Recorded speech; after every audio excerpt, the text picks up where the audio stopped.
Hello friends, welcome to my channel English wise learning. I am Pratibha. अपने इस channel पर मैं आपको इंग्लिश के कुछ बहुत ही useful phrases, phrasal verbs, idioms, proverb जैसे कुछ और भी इम्पॉर्टेंट चीज़ों के बारे में बताऊंगी, जिसका यूज़ करके आप अपने इंग्लिश को और भी इम्प्रेसिव बना सकते हैं। तो चलिए वीडियो स्टार्ट करते हैं। आज हम पढ़ेंगे बम्प इनटू के बारे में।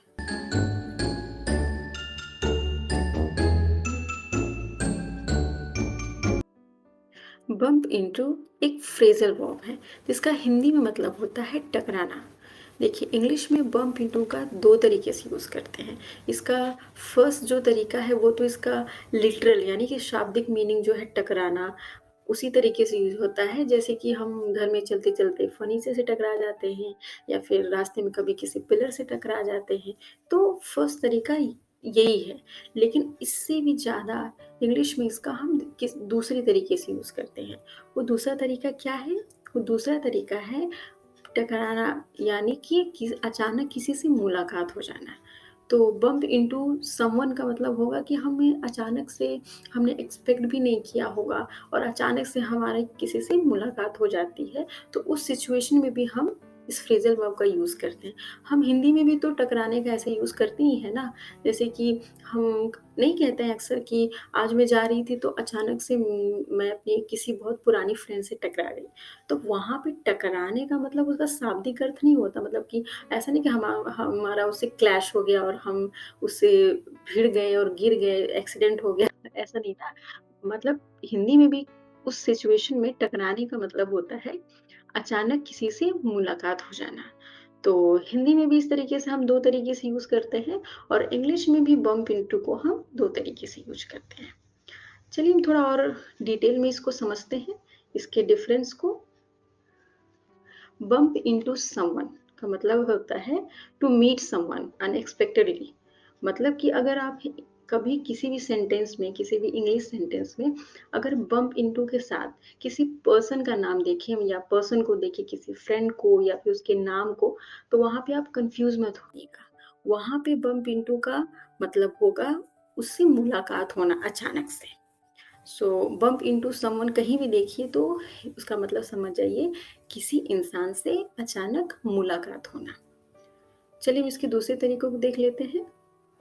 बम्प इनटू समथिंग, अगर आप किसी भी इंग्लिश सेंटेंस में बम्प इनटू के साथ किसी चीज़ को देखिए, किसी का नाम, जैसे कि फर्नीचर ही ले लीजिए घर में कि आई बम्प्ड इनटू माय फर्नीचर, तो वहाँ पे आप उसे मुलाकात के वे में मत समझिएगा। वहाँ पर मतलब उसका लिटरल मीनिंग यानी कि हम सच में उसे टकरा गए। तो बम्प इनटू समथिंग मतलब to accidentally hit against something, मतलब किसी चीज़ से अचानक टकरा जाना। तो आई थिंक अब क्लियर हो गया आपका ये दोनों में से कन्फ्यूजन। तो हिंदी और इंग्लिश दोनों में आपने बम्प इनटू की मीनिंग को समझ लिया। अब हम देखते हैं इसे सेंटेंस में कैसे यूज़ करना है। इसके लिए हम इसके कुछ एग्जाम्पल्स को देखते हैं। इसका फर्स्ट एग्जाम्पल है, today I bumped into Riya at the supermarket. आज मैं रिया से सुपरमार्केट में मिली। चलिए इसका एक और एग्जाम्पल देखते हैं। As I turned round, I bumped into a filing cabinet. मैं जैसे ही घूमा, मैं फाइलिंग कैबिनेट से टकरा गया। तो आप लोगों ने बम्प्ड इनटू की हिंदी और इंग्लिश दोनों में उसकी मीनिंग को समझ लिया और उसे सेंटेंस में कैसे यूज़ करना है ये भी आप लोगों ने देख लिया। चलिए अब चलते हैं प्रैक्टिस सेट की तरफ। जी हाँ, जैसा कि मैं हमेशा कहती हूँ कि अगर आप फ्रेजेस को या फ्रेजल वर्ब्स को बस सुनेंगे ना, तो आपके माइंड में तो स्टोर हो जाएगा, लेकिन जब टाइम आएगा हिंदी इंग्लिश बोलने की या फिर इंग्लिश लिखने की, तो अचानक से वो आपको याद नहीं आता बिना प्रैक्टिस के। तो प्रैक्टिस करनी तो बहुत ज़रूरी है। चलिए रेडी हो जाइए प्रैक्टिस सेट के लिए। आज हम कुछ इडियम्स की प्रैक्टिस करेंगे। फर्स्ट सेंटेंस है, you don't have an email ID, are you fill in the blank. यहाँ पे लिविंग अंडर अ रॉक का यूज़ होगा या फिर काउच पोटैटो का। नेक्स्ट सेंटेंस है, he goes to the cinema, fill in the blank. यहाँ पे रेन और साइन का यूज़ होगा या फिर once in a blue moon का। नेक्स्ट सेंटेंस है, he fill in the blank about our surprise party. यहाँ पे स्पिल द बीन्स का यूज़ होगा या फिर अ पीस ऑफ केक का।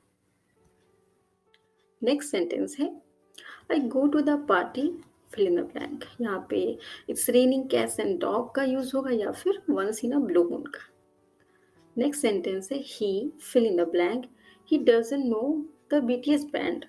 यहाँ पे लिव्स अंडर अ रॉक का यूज होगा या फिर once in a blue moon का। ओके, लास्ट सेंटेंस है he promised not to fill in the blank. यहाँ पे स्पिल द बीन्स का यूज होगा या फिर काउच पोटैटो का। तो प्रैक्टिस सेट के थ्रू इडियम्स की प्रैक्टिस भी हो गई और इस वीडियो में आप लोगों ने बम्प इनटू फ्रेजल वर्ब का हिंदी और इंग्लिश में उसकी मीनिंग को समझा और उसे सेंटेंस में कैसे यूज़ करना है ये भी आप लोगों ने देख लिया। तो इंग्लिश बोलते समय इस फ्रेजल वर्ब का ज़रूर यूज़ कीजिए और अपनी इंग्लिश को और भी इम्प्रेसिव बनाइए। Thank you for watching. Please like, subscribe and hit the bell icon. Thank